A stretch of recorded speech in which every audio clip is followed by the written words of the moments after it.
Welcome to today's episode of Diaspora News International.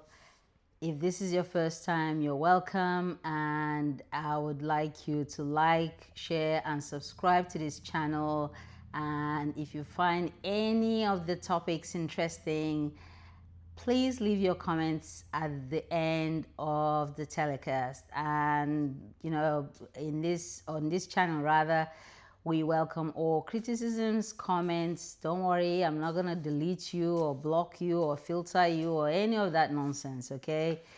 Because a robust debate is what we need, not hiding our heads in the sand. So you're welcome again. Now, a couple of things I'll be touching briefly on today. Again, another shout out to the Tigresses. So the basketball team that just won the African Championship. The last time was the Super Falcons, who did us proud in Morocco. And the Tigresses also did us fantastically proud.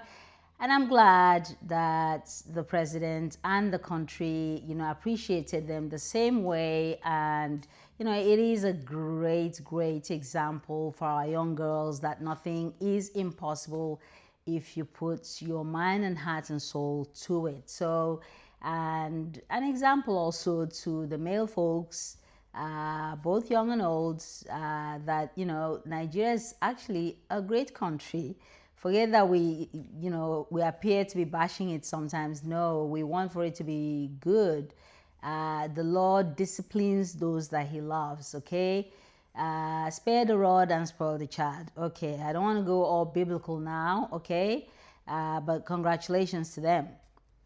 So actually, I'll say 3 wins to Tinubu. Like the Eagles came second, the Falcons took first, and this one's came first again.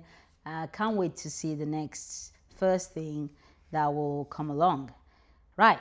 So look, there's been all kinds of debates out there about the cancellation of Igbo names in some parts of the country, and Igbos feeling marginalized and so on and so forth, and their leaders coming out, or leaders, all right, those people pretending to be their leaders who come out to say all sorts of nonsense and spew all kinds of rubbish on air. Now, the basis of treatment is diagnosis, okay? Hopefully, people know what that means, because you can't treat what you have not diagnosed unless clearly you're a babalawo or any of these kind of people, snake oil sellers and all kinds of oil sellers. We have them. So everybody's just worried about, oh, Igbo this, Igbo that, but I'm not picking on the Igbos. Like, I grew up amongst Igbos and, those sorts of things.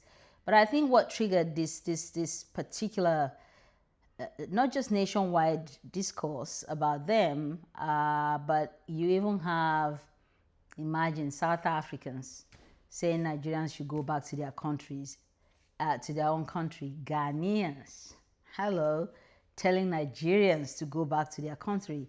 Well, actually, I think they probably mean a particular ethnic group. And I'll tell you why. Just bear with me, okay? The origin of this recent xenophobia or xenophobia from even seemingly, close countries that we kind of consider ourselves one. Our independence stories are similar.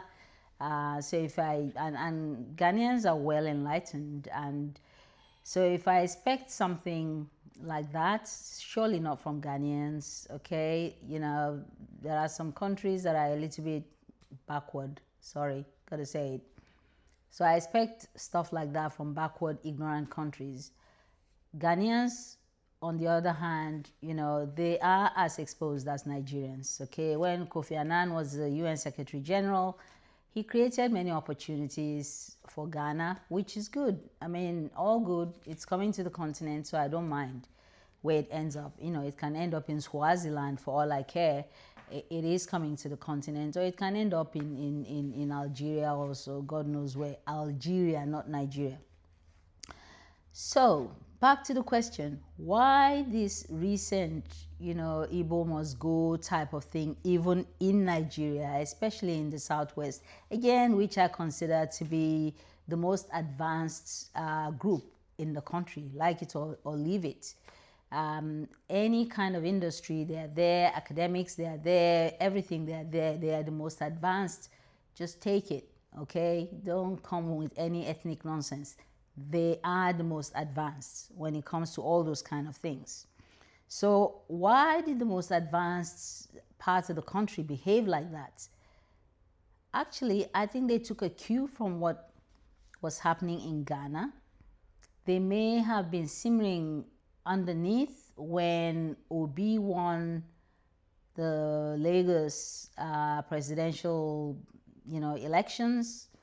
That emboldened the Igbos there to start making just horrendous statements like Lagos belongs to no one, Lagos belongs to us. And then they started to have this idea of grandiose that, one day they will actually take over Lagos. Like they've taken over some of the, South states.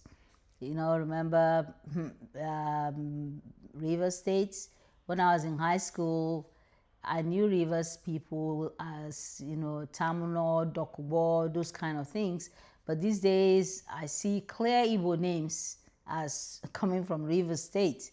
And I'm wondering, when did all these changes start? But it starts like that. You allow a group, they come in as visitors, you give them latitude. And unfortunately, I'm just going to be blunt, it's mostly the Igbos who behave like that. Most other tribes, at the end of the day, they go back to their places, try and develop it, do things. They know their roots, they know their origins. But once Igbos get comfortable, what's the first thing they do? They go and bring their fellow Igbos and they buy out whole places and just basically kick out the locals. And then before you know it, they are, they've just commandeered the whole place and it's run like a mafia. So going back to the story, it started with that, that unfortunate illiterate in Ghana saying he bought a large swathe of land and he's going to turn it into Igbo land, and they made himself chief and just basically in another man's country. You are creating a country within a country. Even if Ghanaians came and did it in Nigeria, Nigerians will respond in exactly the same way. So really, I don't see anything wrong in the response of the Ghanaians. The only thing that's unfortunate is that they might not be able to separate between the Igbos and the other ethnic groups who are there just minding their own business, just doing their own thing, and contributing to the economy and so on and so forth. It's just, everyone else is painted with the same brush. I would just like to advise the Ghanaian people that, look, individualize where your frustrations are. Not all Nigerians have an expansionist tendency, okay? Most Nigerians actually like to tie themselves back to their roots. They don't want to go somewhere and just say, all of a sudden, I'm from here. No. They might go somewhere for trade, commerce, and education, what have you, but at the end of the day, they still identify with their ethnic group, where they came from. So that was an aberration. And I think the reaction probably is a little bit over the top, but what has he succeeded in doing? It has succeeded in triggering a chain reaction in the country itself. And that's what I'm going to cover in my next telecast. Now, let me know your comments down below regarding what I've said.